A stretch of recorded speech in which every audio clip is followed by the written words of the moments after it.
Hello, কেমন আছো তোমরা সবাই? ব্রাইট অফ লাইফ থেকে আমি মুনমুন। আজকে দেখো আমি এখানে কিছু লেগ পিস নিয়ে নিয়েছি। আজকে তন্দুরি চিকেন বানাবো। বাচ্চারা যেহেতু খাবে, বাচ্চাদের জন্য এটা করছি, তাই আমি কিছু লেগ পিস নিয়ে নিয়েছি।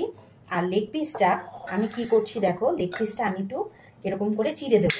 দুপাশ থেকে লেগ পিসটা চিড়ে দেবো, যাতে করে আমি যে মশলাগুলো মাখবো সেই মশলাগুলো ঢোকে। আমি প্রতিটা লেগ পিস চিড়ে নিচ্ছি।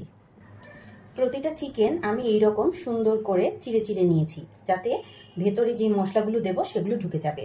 আচ্ছা, এখন এই চিকেন তন্দুরিটার জন্য এটা ম্যারিনেট করে রাখার জন্য আমি কিছু মশলা ইউজ করছি, সেটা এক এক করে দিয়ে দেব।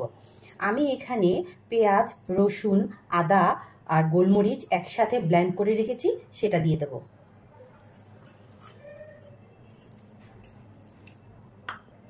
দেব লবণ, পরিমাণ মতো লবণটা দেব, এটা যার যার পরিমাণ বুঝে দেবেন।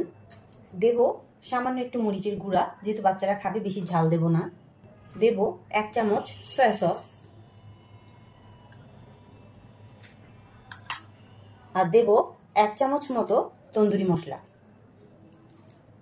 দেব একটু সর্ষের তেল। দেব ঘরে বানানো সস 1 চামচ। দেব 1/2 চামচ কাসন্দ পেস্ট। সবগুলো উপকরণ একসাথে সুন্দরভাবে মাখিয়ে নেব। প্রতিটা চিকেনের সাথে সুন্দর মতো সবগুলো উপকরণ মাখিয়ে নিব, যেন সবগুলো মশলা চিকেনের গায়ে যায়। এরকম করে প্রত্যেকটা চিকেন ধরে ধরে সুন্দর করে সবগুলো চিকেন লেগ পিসগুলো মশলার সাথে সুন্দর মতো মাখিয়ে নেব। এটা যতক্ষণ ম্যারিনেট করা যাবে ততই স্বাদ হবে।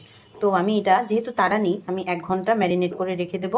বাচ্চারা যখন খাবে ঠিক তখনই আমি এটা ভেজে দেব। আর এটা আমি কীভাবে ভাজবো, কী দিয়ে সার্ভ করব, সেটাও আমি আপনাদের সাথে শেয়ার করছি। আর এটা যত মাখবেন, এটার মশলাটা এটার ভেতরে যাবে, তত খেতে মজাদার হবে। ওপর থেকে 1 টুকরো লেবুর রস চিপে মাংসটা ঢেকে রাখবো 1 ঘন্টার জন্য।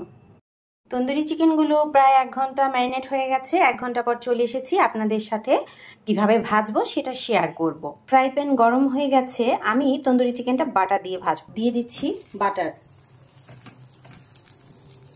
বাটারটা হয়ে গেছে, চুলার আঁচ লো করে এখন চিকেনের পিসগুলো দিয়ে দিব।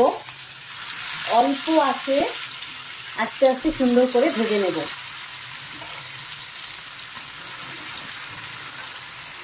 এই পর্যায়ে ঢাকা দিয়ে দেব, যাতে চিকেনটা সুন্দর করে ভেতরটাও সেদ্ধ হয়ে যায়।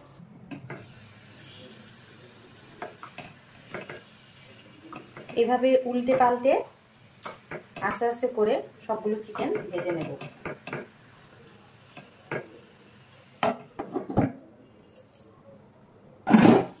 দেখুন কালারটা কি সুন্দর লাগছে। আর বাটার দিয়ে তন্দুরিটা করার কারণে একটা সুন্দর স্মেল আসছে, কারণ তন্দুরির ম্যারিনেটের অনেক মশলা গেছে, সাথে বাটার দিয়ে তন্দুরিটা করা হচ্ছে। তন্দুরি এখনও কিছুই না, আরও ভাজা ভাজা হবে। লেগ পিসগুলো আস্তে আস্তে এই পাশ ওপাশ উল্টে উল্টে ভাজতে হবে। আস্তে আস্তে কালার আসছে, আরও কালার আসবে, সুন্দর একটা ভাজা ভাজা হবে। অনেক সময় নিয়ে এই তন্দুরিটা করতে হয়, এটা অনেকটাই সময় নেয়, তো আরও কিছুক্ষণ সময় লাগবে। আস্তে আস্তে তন্দুরিটা কি সুন্দর কালার হচ্ছে। খুব সময় নিয়ে ভাজতে হবে, যেহেতু আমরা গ্যাসে ভেজে তন্দুরি করছি, কাঠকয়লায় না, তো রংটা আনতে হলে কিছুটা ধৈর্য নিয়েই তন্দুরিটা ভাজতে হবে। দেখুন আমার তন্দুরি প্রায় কাছাকাছি হয়ে এসেছে, আর একটু ভাজা ভাজা হলেই হয়ে যাবে। দেখুন এখন একদম একটা পারফেক্ট কালার চলে এসেছে, কি সুন্দর লাগছে।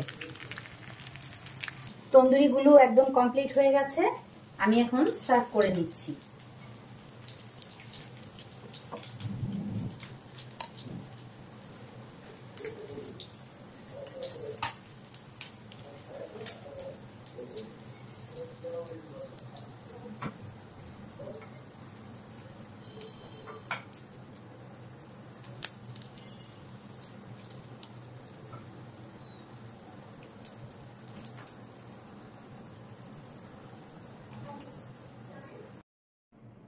তন্দুরি চিকেনটা সার্ভ করে নিয়েছি।